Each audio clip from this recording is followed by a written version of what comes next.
Welcome to my channel. I'm JW the DM, and today we're going to discuss what are the basic rules you absolutely have to know to run or play Dungeons & Dragons and similar RPGs. So let's dive in. The first thing you have to know is that technically you don't need to have any rules of any game. Some legendary game designers, such as Tracy Hickman, co-creator of Ravenloft and Dragonlance, supposedly just use their D20 and go for it. Now don't worry, I'm actually going to go over some real types of rules though. But that idea of just taking a die or a deck of cards or anything really leads me to the first thing game masters and players should know: the basic mechanics for providing semi-random results within the games you're playing. For 99% of RPGs, that's the dice roll. The common parlance for saying what die you're supposed to use is to put a D in front of the number of sides that die has. So, a D20 is a 20-sided die.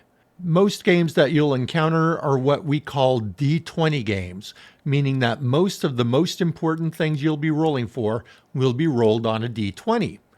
Dungeons & Dragons is one of those games. It's a D20 game. There are also D6 games, the old standard of die shapes, and also D100 or percentage games, where you roll 2 D10s or 1 D10 twice, with the first result being the tens place, and the ones place, and the double zero counts as 100. Ultimately, whichever type of system there's a target number that you're rolling against, you have to roll either the same or higher, or the same or lower than that number. The vast majority of games these days have you succeed at whatever when you roll the same or higher, and from here on out that'll be the assumption. You might be able to see why this could be the only thing you'd need to run a game other than deciding who's going to be the referee/narrator. The players state an action, the referee decides if there needs to be a die roll and picks a number on how difficult they think it'll be. The player rolls the die or dice, and the GM describes the result. The GM does the rolling for any monsters or non-player characters if needed.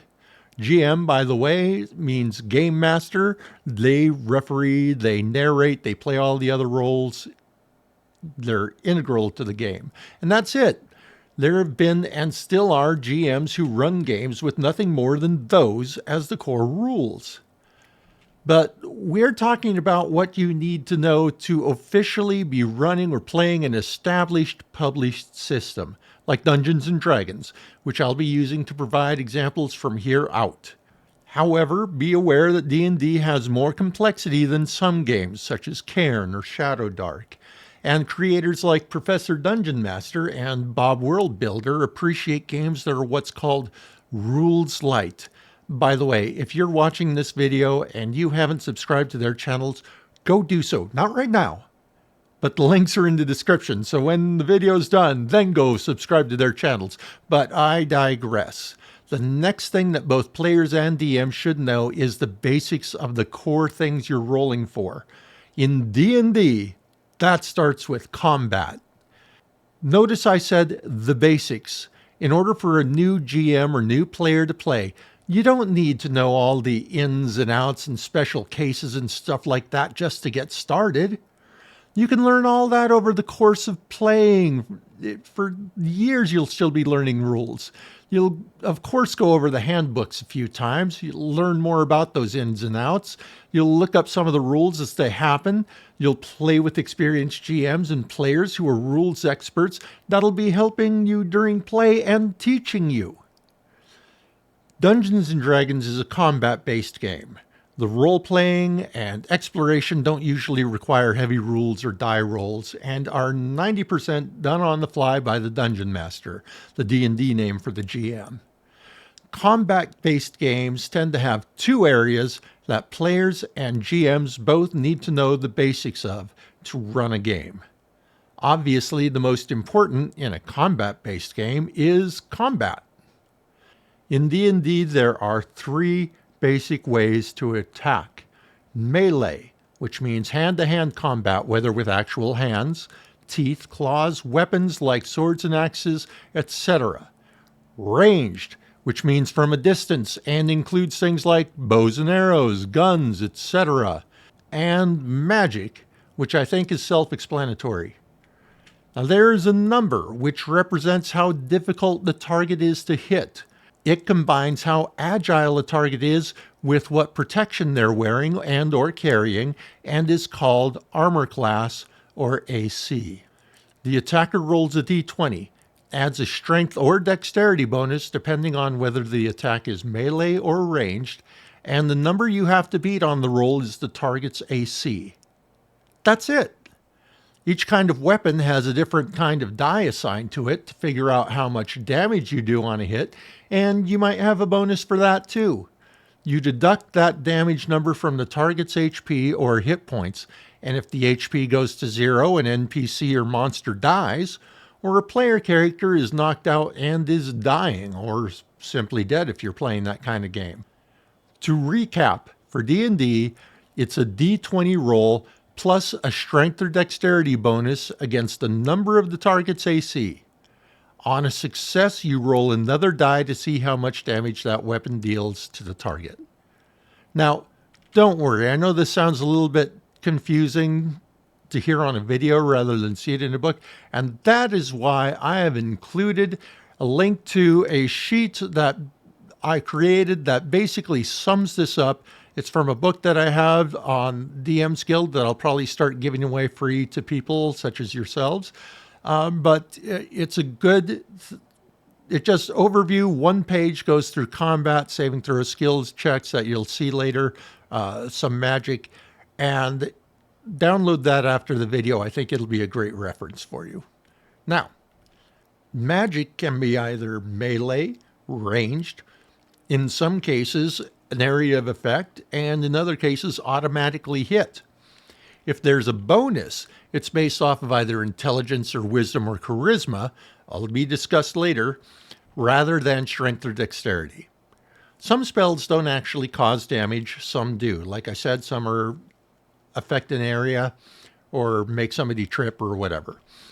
And whether it causes damage or has an effect or whatever, it will be given to you in the spell's description.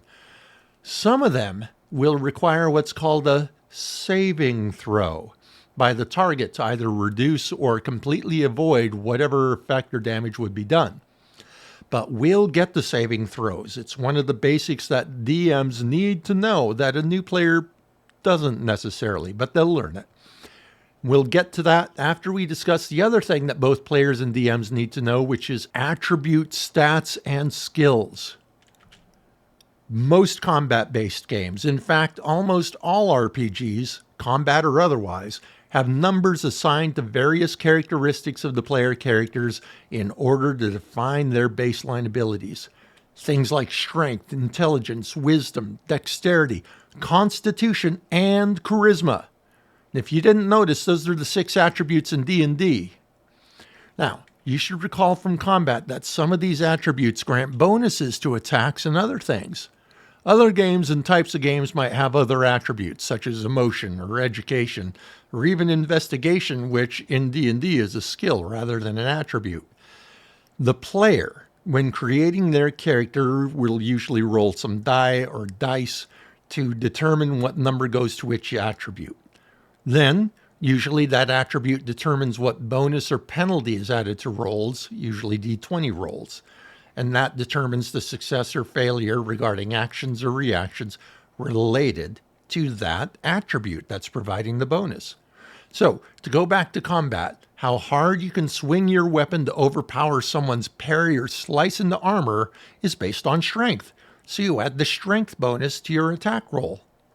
Now, just to say it, some games, non-D20 games, for instance, forego rolling for stats and just have the base attribute roll be the number of a bonus, and there are no penalties. This is typically done with a D4 or a D6, which keeps things nice and simple. So, you might, instead of rolling 3 D6s or 4 D6s to figure out your strength attribute score, you might just roll a D6 for strength, and If you get a 3, that means that 3 is the bonus from then on with strength. You didn't have to convert a roll of 16 into a +3 bonus. You just rolled a 3 and that's your bonus. Nice and simple. Now these attributes in D&D each cover a group of general skills, some of which get their own bonuses in addition to their attribute bonus. Now the DM themselves don't absolutely need to know these separate skills individually, but it helps if they're familiar with them and to have a list of the defined skills available to briefly look at. This way they can assign roles to skills quickly. You'll also need to assign some DMs on the fly. I'll touch on the things that only players need to know so that they can stop watching when it's time for the DM only stuff. But DMs, keep watching the player stuff because although you don't need to know these things intimately, you need to be familiar with them. All right, players, you actually have the bulk of what needs to be known in detail, largely because the DM's biggest burden will be making stuff up on the fly and all the preparation that goes into each game. However, it's much easier for you to know this information and remember it because after character creation is over, you'll have it all on your character sheet. And once you know it, you know it. You technically won't need to know anything else going forward if you don't want to. New DMs, keep paying attention. At the basic level, you, the players, are responsible for knowing the mechanics of your character, the rules around your character. Now, if you're playing with experienced players or experienced DMs, your need to be familiar with this and what to do with this is reduced immensely. But you'll want to learn these things as quickly as you can and reduce the burden on your DM and other players. As a side note, using character creation tools like D&D Beyond has makes a lot of the following about bonuses and stat rolling automatic, so I highly recommend using online character creation tools when possible. Now first, players, get familiar with what class, species, backgrounds, and if applicable, feats you've picked. For most of those, except feats, being familiar is good enough. Just read over their descriptions a few times. However, what you need to know from all of those is what bonuses those things give to you in what areas, and then do the math and note it on your character sheet. Those bonuses need to be in the proper place on your character sheet. Also, know what additional skills and abilities you get from these sources, like feats. What bonuses do they give to various roles, and know about any other mechanics that come with those characteristics and feats, such as pushing a target back 10 feet. Even if you're not completely clear on the mechanics, somebody else can explain it to you when you say this is what it does. So at least know what the description says or be able to show it to the DM very quickly. Now you should also be in charge of knowing your current hit points and hit point maximum. When you roll your attributes and pick your class, you are assigned a die to roll to discover your HP. And you usually add your con bonus, your constitution bonus to that roll. It is something that the player must know and the DM should be familiar with and be able to see on a moment's notice. A player needs to know what the weapons they have do and how much damage they cause. You'll need to know how much of a bonus any armor and or shield provides you, and you will need to know your armor class, or AC. That'll be affected by your dexterity bonus, your armor, and a shield if you have one, possibly some magic or feat-based things. Now, despite the length of that list, like I've said, it's all really, really easy to get down. And if you're using an online tool, you don't even have to do most of the math. Like I said, most of it you'll learn in character creation, and knowing it really means having your character sheet in front of you. Although I still think players should know the mechanics of weapons and feats without looking at their sheets. However, there's one area that players have to really get a handle on for a specific set of character classes: spells. If you're playing a spellcaster such as a warlock, sorcerer, wizard, cleric, and others, you need to know the mechanics of the spells you've chosen. At the very least, be extra familiar with them, especially spells you might use in combat. Having to stop and look up what a spell does, especially in order to decide whether or not to cast it, slows things down immensely. So know what you're going to cast and mechanically why you're going to cast it. Once again, online tools make this a lot easier, and in a pinch, it allows you to quickly show your DM and the other players, or even yourself, what your spell does so that you don't have to describe the mechanics to them or to yourself. A lot of spells require the targets to make saving throws, but those in general are something that the DM needs to know how to deal with, not the players, although the players always learn it. You just need to tell the DM what kind of save at what difficulty number or difficulty class or DC, what that number is that needs to be beat on that roll. Now, players, in a second I'm going to ask you to slide out of the video. But first, I'm going to ask you if you could please hit the like and subscribe buttons. Put the notifications to all and share it with someone you know who might benefit from the information I've presented. All right, thanks for being here. Now you can slide out and let me talk to the DMs in private. Are they gone? Okay then. You really don't have much more that you need to know, DMs. Not much more than combat. And of course, you need to be familiar with your players' characters and the backgrounds and classes that they've picked, but you don't need to know their mechanics intimately. However, your major burdens as a DM lie in judgment calls and world building and session prep. The two things remaining that you need to know are how to run skill checks and saving throws.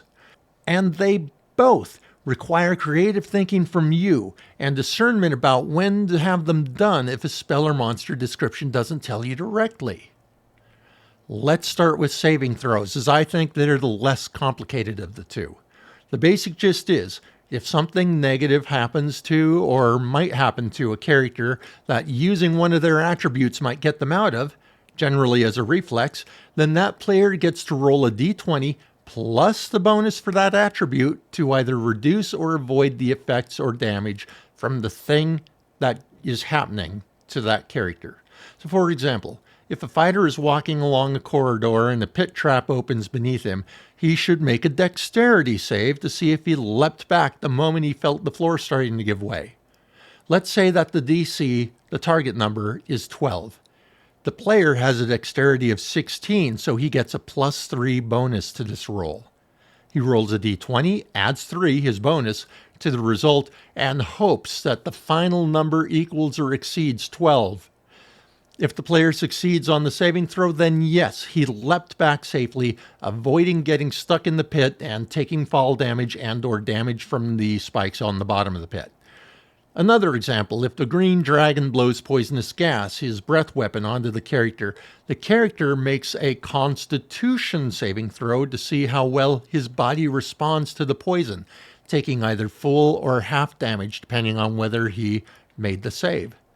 Usually, if the save is related to a monster or spell that is published, such as in the player's handbook or the monster manual, it will say what the target number is or how to come up with it that the player has to beat on their roll, plus whatever the related attribute is, for which you get the bonus or penalty, of course.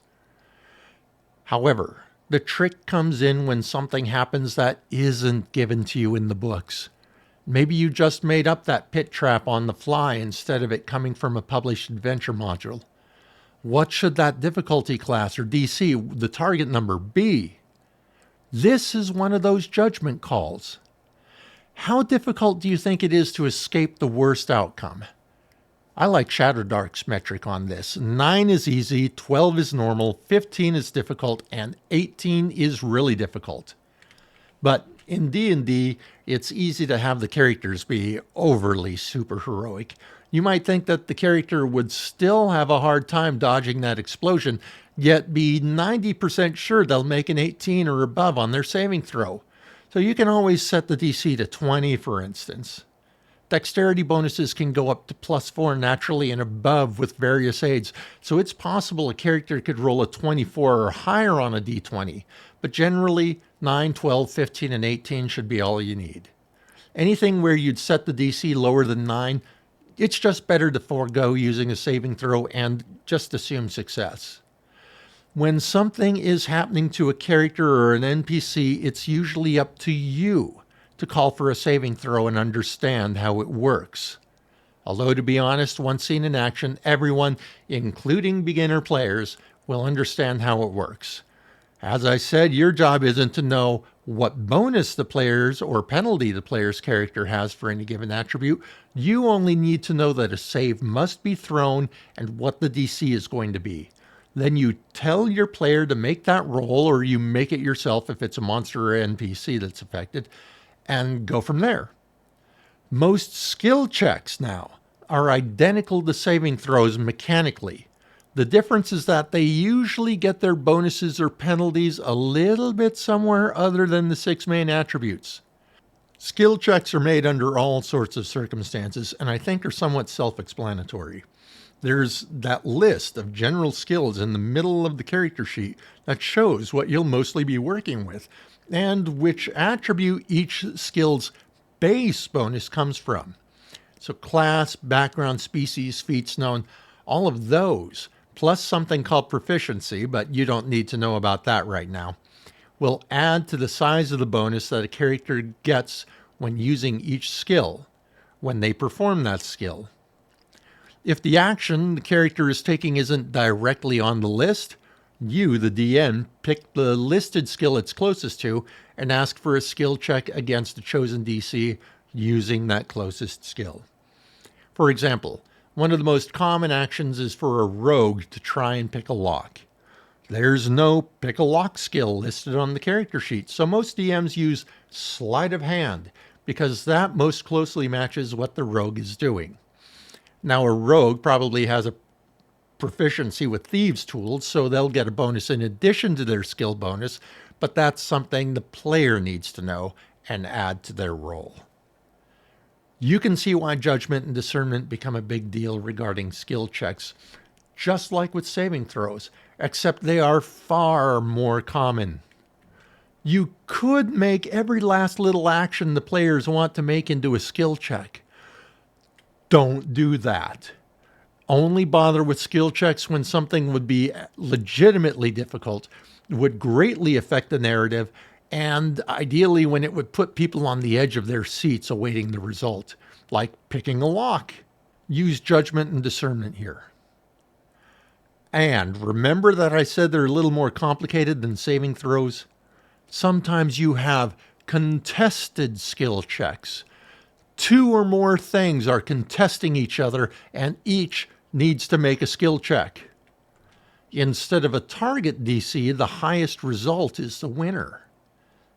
For an example of a contested skill check using the same skill between 2 parties, there's an arm wrestling match. The 2 competing make athletics checks, and the higher result, including bonuses, wins. For checks comprising different skills contesting each other, there's the classic, I'm going to try to stay hidden while sneaking by those guards. The character makes a stealth check, and the guards, since they are actively on lookout, make a perception check. Whoever has the highest roll plus bonuses wins. Does the character manage to stay hidden and stealthy and get past those guards, or do the guards see the character? Like saving throws, you only need to see it once to know how to do them. So, although your players are almost certainly going to tell you they're going to make a particular check, or at least ask you if they can make a particular skill check, it's technically your job to ask for them. Let them ask sometimes, don't be a dick, but it's your job technically. And of course, it's up to you to establish the DCs if they're not already given to you from some other source. And that's it. That's everything you need to know to run a game. While long, this video was still a lot shorter than reading the entirety of the Player's Handbook. Granted, you'll need the Player's Handbook to get further detail on this stuff, but I hope I've guided you to the stuff you'll most need. Eventually, you'll want to have read most of that book and learned as many of the rules as your head can fit, but you've got time for that. Don't let rules overwhelm keep you from playing the game. I appreciate you sticking with me for this entire video. Just like I asked the players, please hit the like button, and if you want to see more videos from me, make sure to subscribe as well. And don't forget, I've got a cheat sheet covering all of this down in the links below. See you next time.